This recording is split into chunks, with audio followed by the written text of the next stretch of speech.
really early years, childhood experience, you're amazingly close. Yeah. And yes, you know. Most of the time. Short family, and we generally mean it when it's a short family, because over 10 years we're going to have a big family. Une seule phrase. Il n'en fallut pas plus pour démanteler des décennies de chorégraphie prévisible. Publiée discrètement sur le site officiel de la famille royale, cette phrase disait « Une annonce officielle sera faite à 18h, aucun contexte, aucune élaboration, mais dans un monde régi par le protocole et des apparences soigneusement sélectionnées, ce murmure numérique était plus fort que n'importe quelle fanfare. Les salles de rédaction se sont figées. Les journalistes se sont précipités pour dénicher des informations privilégiées. Les correspondants chevronnés, qui avaient couvert les affaires royales pendant des décennies, fixèrent leur téléphone incrédules. Ce n'était pas seulement le message, c'était le silence qui se cachait derrière. Pour une famille qui évolue en parfaite harmonie avec la tradition, où chaque rideau ne s'ouvre qu'au moment opportun, cela ressemblait à une rupture. Il n'y a eu aucune fuite préalable de briefing auprès de médias proches. Pas de murmure de la part des conseillers du palais lors des cocktails.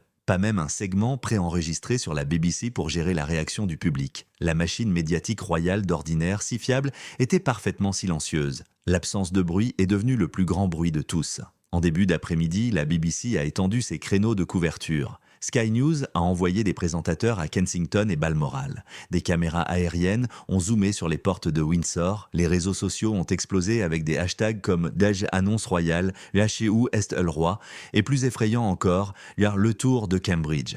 Mais personne ne savait à quoi s'attendre. C'était le problème et le pouvoir du silence. Puis la première faille est apparue. William et Kate ont manqué une apparition prévue dans un hospice pour enfants. L'événement avait été confirmé quelques jours plus tôt. La foule s'était rassemblée, des fleurs avaient été déposées, mais personne n'est venu. Les organisateurs n'ont fourni aucune explication. Et soudain, le mystère s'est épaissi. À 17h, la panique laissa place aux spéculations. Le roi Charles était-il malade? Y avait-il un scandale? Quelqu'un était-il écarté de la ligne de succession? Les commentateurs étaient divisés. Mais tous s'accordaient sur un point, il se passait quelque chose de nouveau. Et lorsque l'horloge sonna 6h, la monarchie telle que le monde la connaissait marqua une pause. Pas de trompette, pas de fanfare, juste un fondu enchaîné, puis deux visages apparurent, ni le roi Charles, ni la reine Camilla, mais le duc et la duchesse de Cambridge. Pas d'insignes royaux, pas de décor orné de cimiers, juste un bureau discret et deux personnages qui pour la première fois ressemblaient non pas à des symboles, mais à des leaders. Kate était assise à côté de William droite sans être raide. William se pencha légèrement en avant comme s'il s'adressait à quelqu'un assis à une table de cuisine et non à une nation. La simplicité était désarmante. Puis il parla. Nous ne parlons pas en tant qu'héritier, mais en tant que gardien d'un patrimoine plus profond. La monarchie n'est pas qu'un symbole, c'est une responsabilité. Cette phrase a fait l'effet d'un poids. Ce n'était pas une grandeur apprise, c'était une conviction. Et le message qui a suivi n'a pas honoré la tradition. Il en a remis en question les limites. L'espace de quelques instants, la nation a retenu son souffle. Puis Kate a ajouté « Ce n'est pas une question de lignée, c'est une question de confiance ». 2 phrases. Un changement? Une monarchie bâtie sur des siècles de rituels se trouvait désormais confrontée à un moment décisif. Mais ce n'était pas une rébellion, c'était un rééquilibrage. Le message n'était pas long, moins de 6 minutes, mais durant ces 6 minutes, le ton de la royauté britannique changea plus qu'il ne l'avait été en 60 ans. Plus aucune mention du roi, plus aucune référence aux décrets royaux. Au lieu de cela, ils introduisirent quelque chose d'inédit, une nouvelle initiative, une nouvelle orientation et peut-être un nouvel avenir. Le silence de la cérémonie la rendait plus bruyante. Les spectateurs n'avaient pas besoin de fanfare pour comprendre ce qui s'était passé. Les monarques n'étaient pas sous les projecteurs. Leurs héritiers s'en étaient emparés, non pas par la force mais intentionnellement. Et peut-être plus remarquable encore, les médias du palais n'ont pas relayé le message. Aucun tweet n'a émané du compte officiel Royal Family, aucun retweet de Clarence House. Le message provenait uniquement des comptes sociaux du palais de Kensington, là encore délibérément séparés. Pas de sceau royal numérique. Seuls William et Kate parlant non pas comme des vestiges de l'Empire, mais comme des personnes confrontées à un rôle qui avait depuis longtemps dépassé sa pertinence. À minuit, tous les grands médias européens avaient publié l'histoire en première page. Le Monde l'appelait « La Révolution tranquille ». Der Spiegel l'appelait « La nouvelle couronne ». Le New York Times « Une monarchie réinventée ». Et sur TikTok, Instagram et Twitter, de jeunes voix, autrefois indifférentes à la royauté, ont commencé à poser la même question « Est-ce que William et Kate sont déjà en tête ?»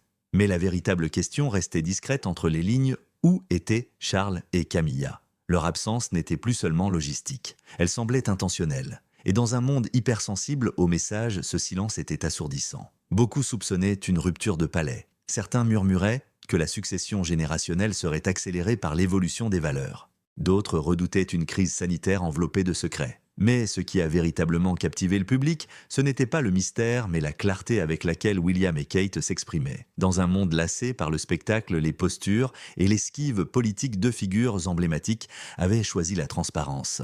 Et cela a résonné. La phrase « C'est une question de confiance ». Ce slogan a été cité à la une des journaux intégrés à des mèmes et imprimé sur des pancartes de protestation à Glasgow et Manchester en moins de 24 heures. Mais ces manifestations n'étaient pas dirigées contre la couronne. Elles étaient dirigées contre ce qu'elle était devenue, un symbole passif dans un monde en mouvement. Et ainsi, le terrain a commencé à bouger. Non pas avec des émeutes, ni avec des démissions royales, mais avec un nouveau centre de gravité. Un centre construit, non pas sur l'héritage, mais sur une intention. Le silence avait parlé. Et ce qui allait suivre ne ferait que s'amplifier. Un nom qui se passait d'explication. Il n'était pas annoncé avec fanfare et il n'était pas entouré de la presse royale habituelle. Kate ne souriait pas aux photographes et ne portait pas le diadème scintillant transmis de génération en génération. Au lieu de cela, elle se tenait dans une ambiance modeste, le regard fixe et la voix calme, annonçant quelque chose de plus bouleversant qu'un mariage ou un couronnement royal. L'initiative Diana n'était pas seulement un hommage, c'était une déclaration, une ligne tracée dans le sable velouté de la tradition royale. Il ne s'agissait pas de commémorer la défunte princesse de Galles par des statues de bronze ou des fleurs annuelles à Kensington. Il s'agissait de raviver la voix qu'elle incarnait autrefois et de la reconquérir avec détermination. Le ton de Kate était clair, il ne s'agirait pas d'une œuvre caritative symbolique. Ce serait une organisation active, une organisation mondiale à but non lucratif ancrée dans le service, la transparence et ce qu'elle appelait l'urgence de la compassion. Elle se déplacerait sur tous les continents, s'engagerait auprès des plus démunis et fonctionnerait selon un principe unique, l'humain avant le protocole. Quelques minutes après, l'annonce, la phrase « reine du peuple », les mots ont refait surface. Mais cette fois, ce n'était pas à Diana qu'il faisait référence, mais à Kate. La comparaison n'était pas née de la nostalgie, mais de la reconnaissance. Car pour la première fois depuis la mort de Diana, les Britanniques avaient le sentiment d'entendre quelque chose de vrai, de brut, de cru. Et tout le monde dans le palais n'a pas applaudi. Selon des sources bien informées, la reine Camilla a été prise au dépourvu. Pendant des décennies, elle avait discrètement bâti son image, se distanciant des scandales du passé. Grâce à sa diplomatie de soft power, à sa philanthropie stratégique et au soutien indéfectible de Charles, Camilla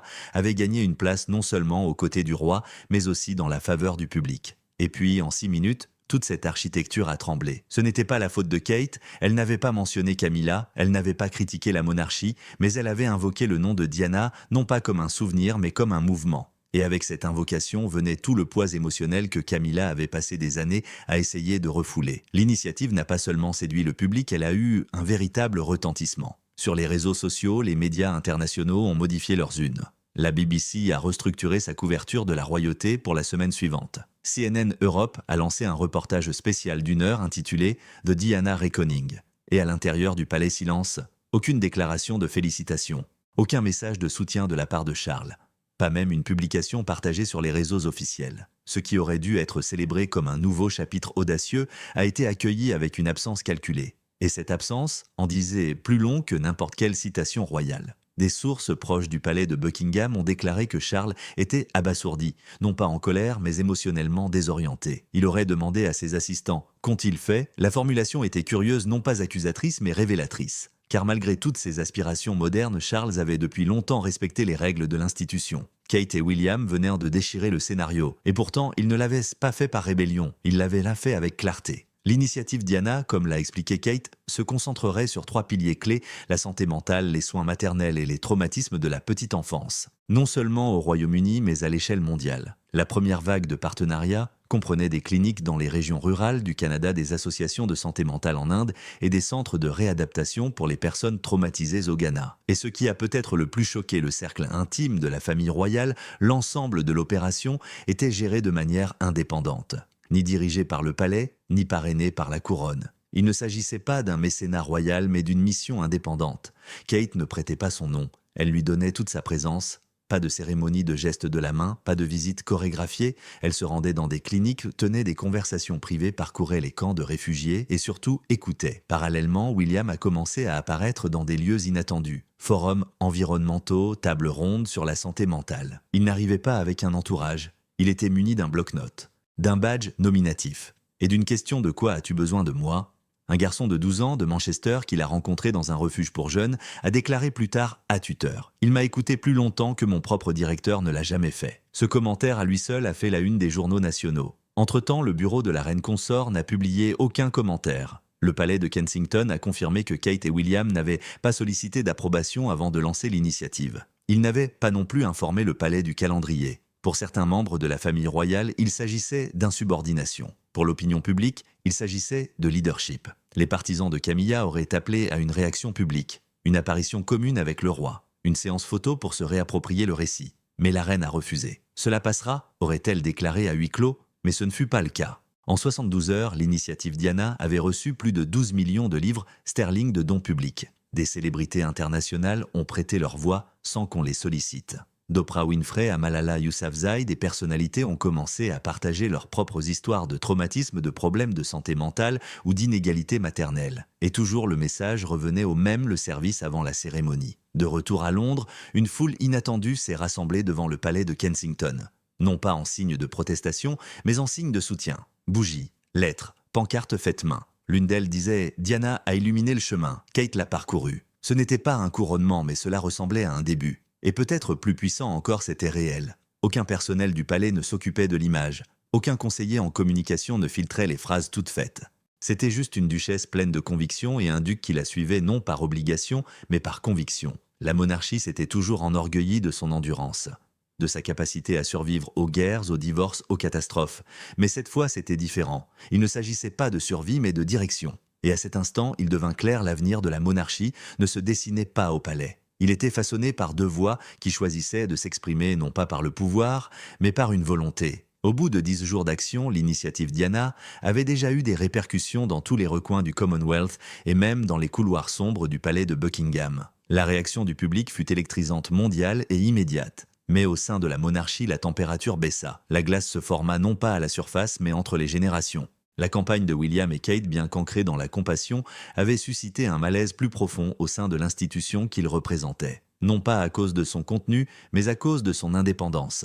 Traditionnellement, les initiatives royales étaient préalablement approuvées par les courtisans du palais. Des communiqués de presse aux palettes de couleurs, tout passait souvent par plusieurs étapes protocolaires. Mais l'initiative Diana a brisé ce cycle. Aucun conseiller royal n'a donné son accord, aucune réunion n'a eu lieu avec l'équipe de presse de Buckingham. Il n'y avait pas de scénario à suivre, juste de l'action. Cette action est devenue le point de rupture. Selon des sources proches du palais, la reine Camilla a sollicité une rencontre privée avec ses conseillers. Son message était clair: l'initiative Diana devait être placée sous la surveillance royale officielle. Elle craignait que le poids émotionnel de l'héritage de Diana, amplifié désormais par Kate, n'éclipse les efforts plus discrets qu'elle et Charles avaient là patiemment nourris. Mais d'autres voix au palais résistèrent. « Si nous essayons de contrôler la situation maintenant, aurait averti un assistant, nous passerons pour des mesquins, jaloux, peut-être même cruels. » Le palais opta alors pour une autre stratégie: résistance passive. Aucune approbation royale, aucun commentaire, aucune visibilité sur les agendas officiels. Tandis que le monde regardait Kate visiter des centres de santé mentale et des centres de soins maternels à Birmingham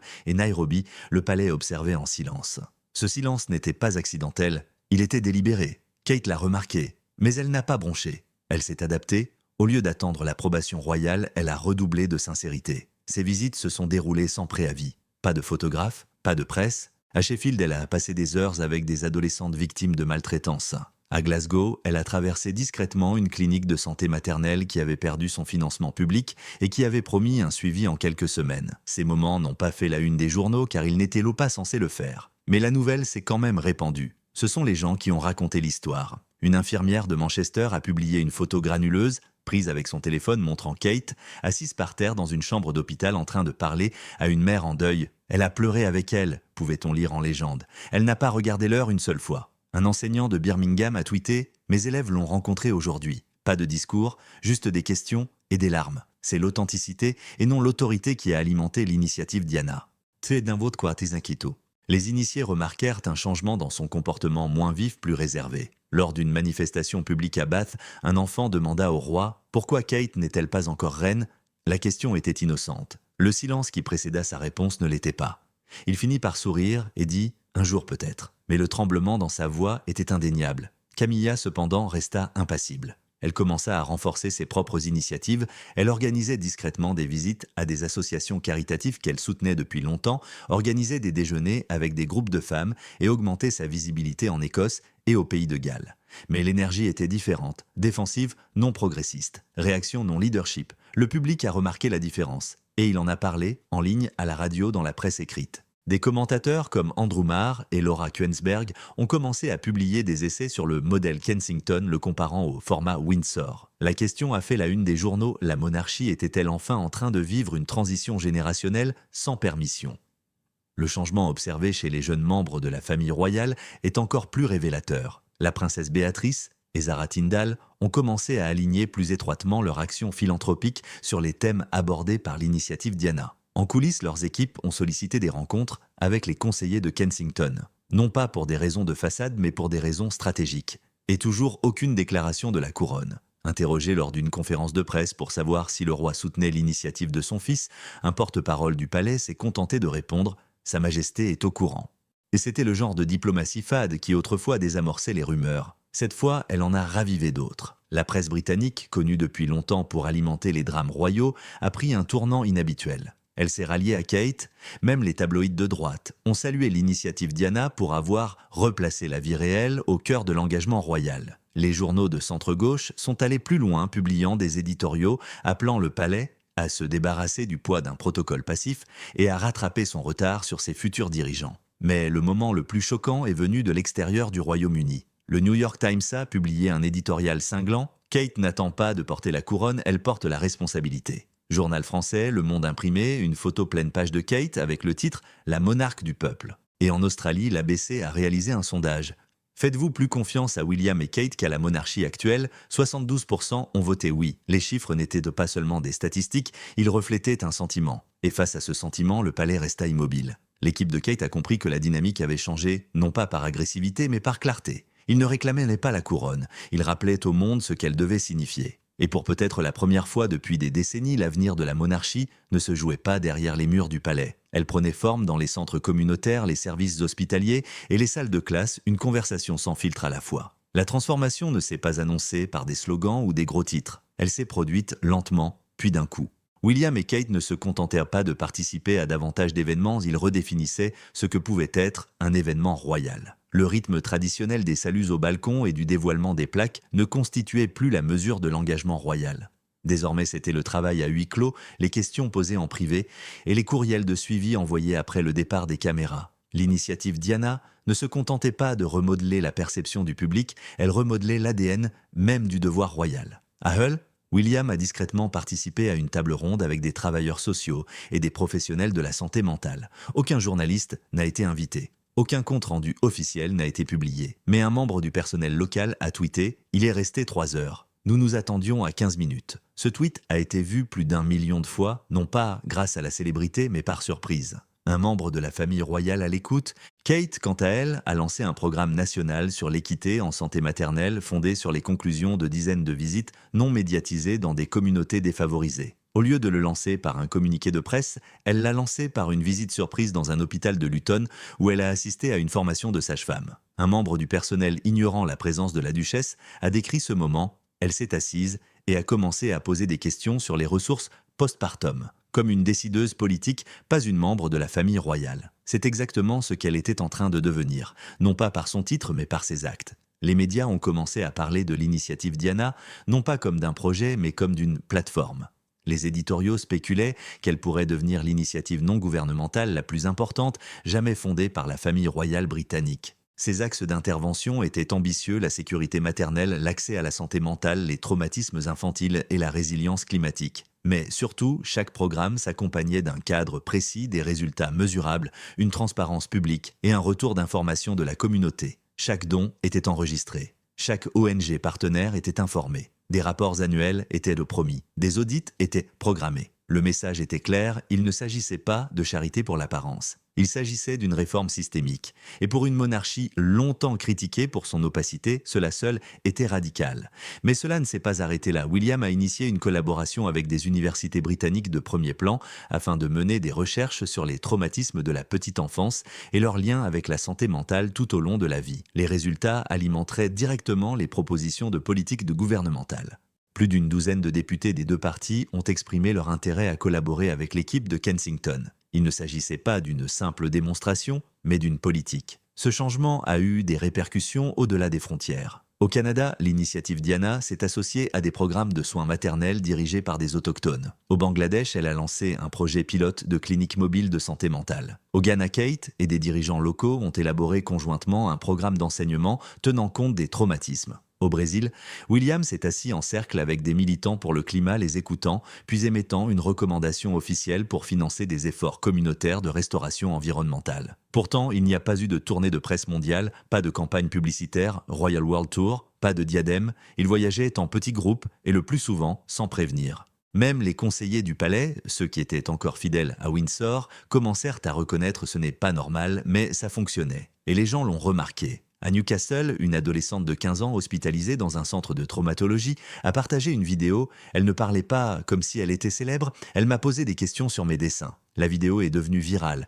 non pas parce qu'elle était extraordinaire, mais parce qu'elle semblait humaine. Pendant des générations, la royauté a été conçue pour être inaccessible. Cette distance était autrefois considérée comme essentielle. Mystique, tradition, élégance, tout exigeait la séparation. Mais dans un monde saturé d'exposition et d'authenticité, cette distance se lisait désormais comme de l'indifférence. Et William et Kate la brisèrent doucement, mais délibérément.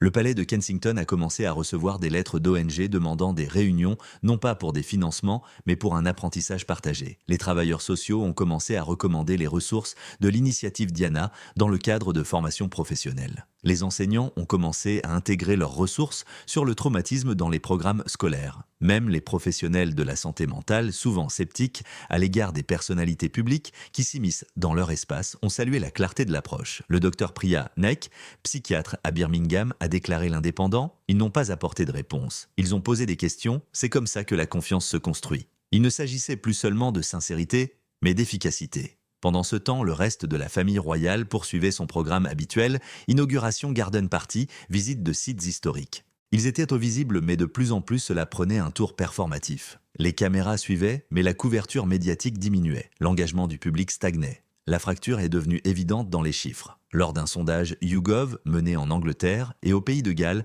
lorsqu'on leur a demandé quels membres de la famille royale étaient les plus impliqués dans les enjeux réels, William et Kate ont obtenu 79% d'approbation. Le roi Charles en a obtenu 24%, Camilla 16%. Et la statistique la plus révélatrice, lorsqu'on leur a demandé qui devrait diriger la monarchie au cours de la prochaine décennie, 68%, ont choisi William et Kate immédiatement et non le moment venu. La monarchie, semblait-il, n'était plus uniquement ancrée dans les lignées. Elle gagnait en pertinence. Et la pertinence, une fois perdue, est presque impossible à regagner. La jeune génération, autrefois indifférente à la royauté, s'est désormais intéressée à elle. Sur TikTok, les créateurs de la génération Z ont commencé à comparer les engagements royaux. Une vidéo montrant William dans une cour d'école inondée aux côtés de Charles sirotant du thé avec des aristocrates a atteint 5 millions de vues en 2 jours. Des hashtags comme The Future Now et Royal Reboot ont été tendance chaque semaine. Mais le palais resta silencieux. Des tensions subsistaient à l'intérieur. Les anciens courtisans considéraient l'initiative Diana comme dangereuse. Cela crée un précédent,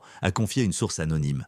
Le Times. S'ils agissent, sans l'approbation royale, où cela s'arrête-t-il? Mais la réponse devenait chaque jour plus claire, ça s'arrête là où les résultats commencent. Car ce qui comptait désormais, ce n'était pas de savoir à qui ils avaient donné leur permission, mais de savoir qui ils aidaient et à quel point cette aide était ressentie. La révolution n'a pas été bruyante. Elle n'a pas pris d'assaut les portes ni jeté de couronne. Elle a traversé en douceur les centres de deuil et les cliniques pour réfugiés. Elle a écouté dans les salles de classe et murmuré lors des séances de thérapie du traumatisme. Mais le silence s'installait. Et c'était plus puissant que 1000 discours royaux. Entre les murs majestueux de Buckingham et de Clarence House, quelque chose de subtil mais indéniable se produisait. Ni un coup d'État, ni une confrontation, mais un changement de paradigme. La monarchie, longtemps définie par une hiérarchie stricte et une vénération héritée, n'était plus la seule source de pouvoir symbolique. Une nouvelle force avait émergé et elle n'était pas née d'un droit acquis. Elle venait de l'extérieur, des salons des foyers, pour jeunes des salles de presse internationales et des chronologies défilantes de la vie numérique. C'était le tribunal de l'opinion publique.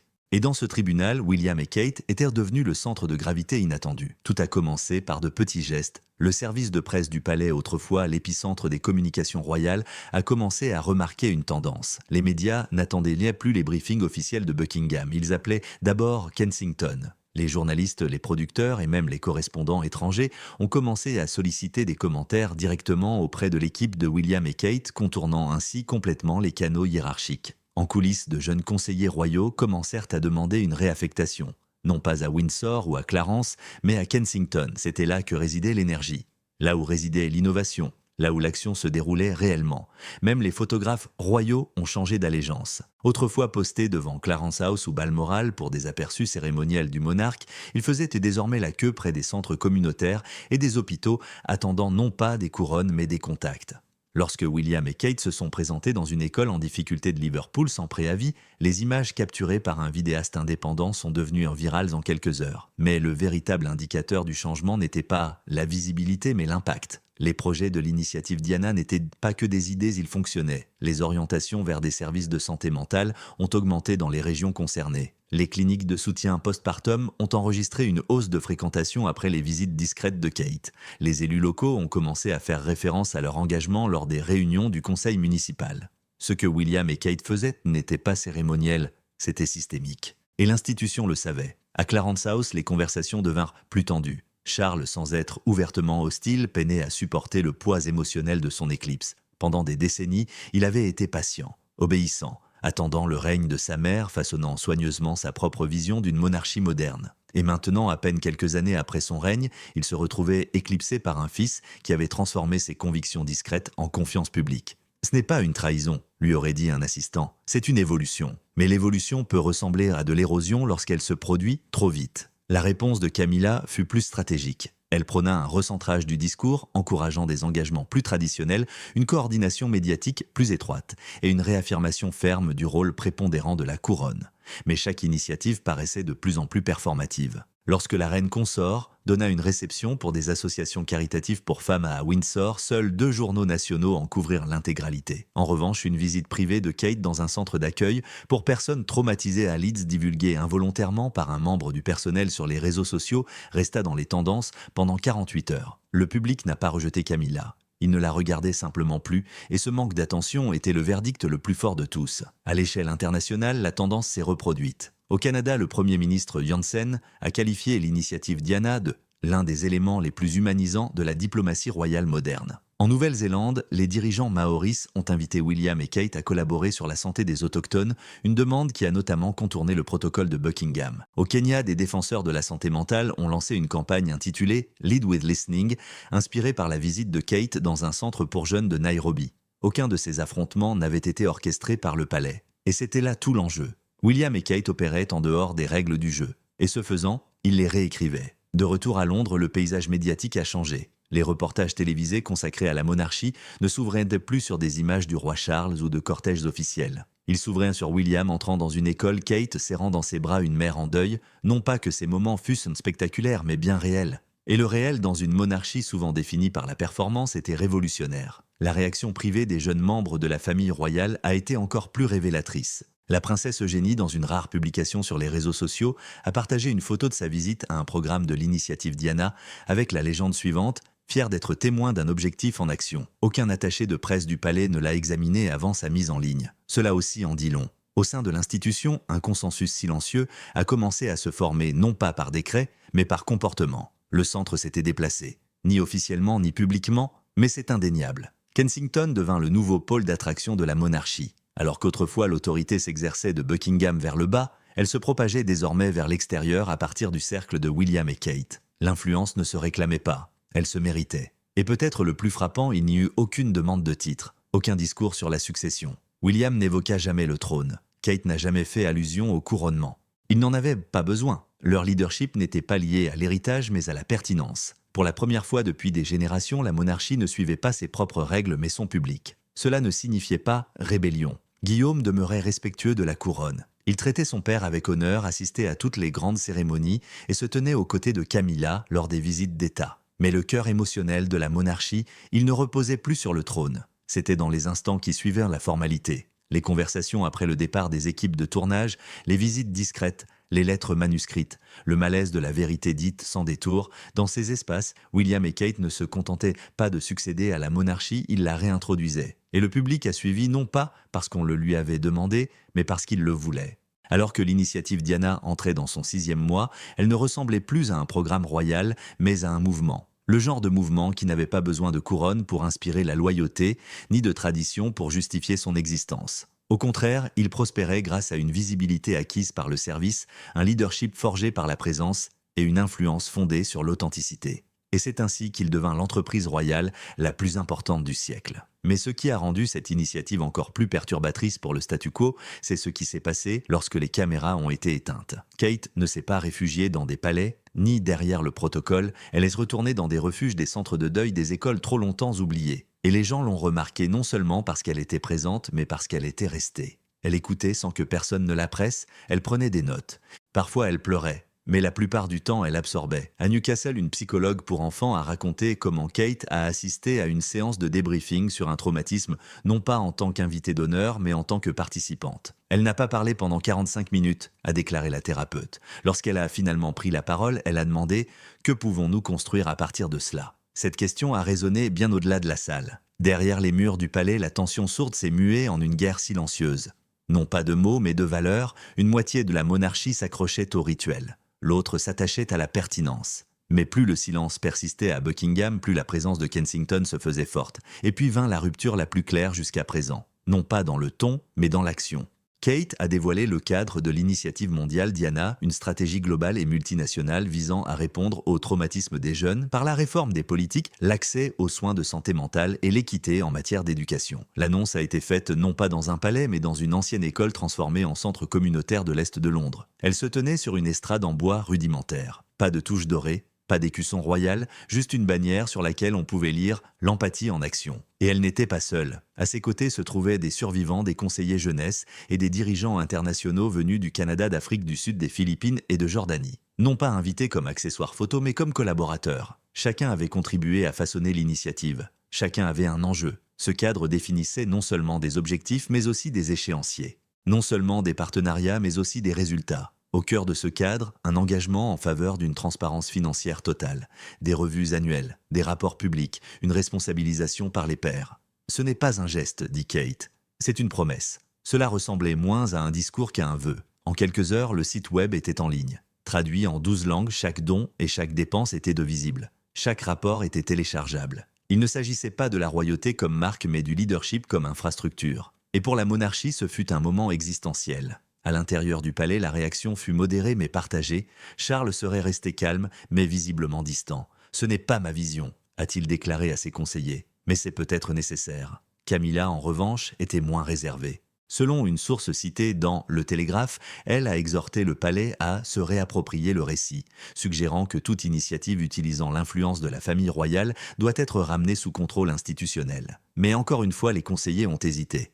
Comment maîtriser quelque chose qui nous a déjà dépassés ? A demandé un haut responsable. Ils n'ont pas enfreint les règles, ils les ont réécrites. Les attentes du public avaient désormais évolué. Toute forme de transparence, de présence et de détermination inférieure à une vision complète semblait dépassée. D'autres membres de la famille royale étaient discrètement comparés. Même la princesse Anne, longtemps respectée pour son dévouement, voyait ses engagements décrits comme contrastant avec l'ampleur et l'authenticité de l'initiative Diana. La presse l'a remarqué. Le Parlement aussi. Et pour la première fois de mémoire d'homme, les députés ont ouvertement débattu de la pertinence de la monarchie. Non pas pour débattre de son existence, mais pour examiner son impact. « Nous n'avons pas besoin de figures de proue », a déclaré un député de Liverpool lors d'un débat en direct. « Nous avons besoin de dirigeants engagés, et si la monarchie veut perdurer, elle doit s'adapter. » Cette adaptation était déjà en cours. William et Kate ont commencé à encadrer les jeunes membres de la famille royale, non pas sur la manière de prendre la parole lors d'événements, mais sur la manière de créer des plateformes concrètes. Ils ont organisé des séances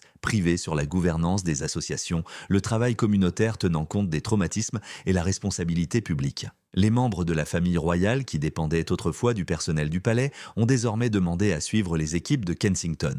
Le changement n'était plus facultatif.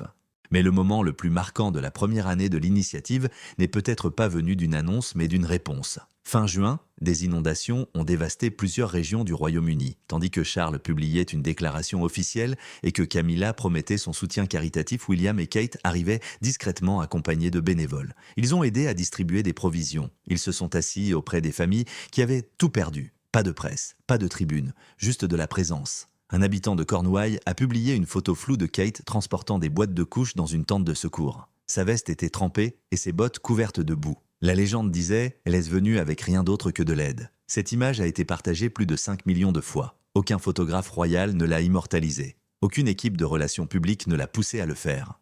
Mais il a raconté une histoire plus riche que n'importe quelle cérémonie officielle. La monarchie, telle que définie par William et Kate, n'était plus une question de pouvoir affiché, mais de responsabilité acceptée. Cette révolution tranquille n'eut ni couronnement, ni hymne. Son sceptre fut la compassion, son couronnement la confiance. Et le peuple la suivit non par devoir, mais par conviction. De retour à Buckingham, le roi Charles aurait demandé un soir « Les ai-je perdus ?» Un membre du personnel proche de la famille aurait gentiment répondu « Non, votre majesté, ils ont juste trouvé quelqu'un d'autre. » La monarchie n'avait pas été renversée, elle avait été réinventée. Et dans un monde inondé de bruit, c'était le silence, l'écoute, l'apprentissage, le travail honnête qui avait commencé à prendre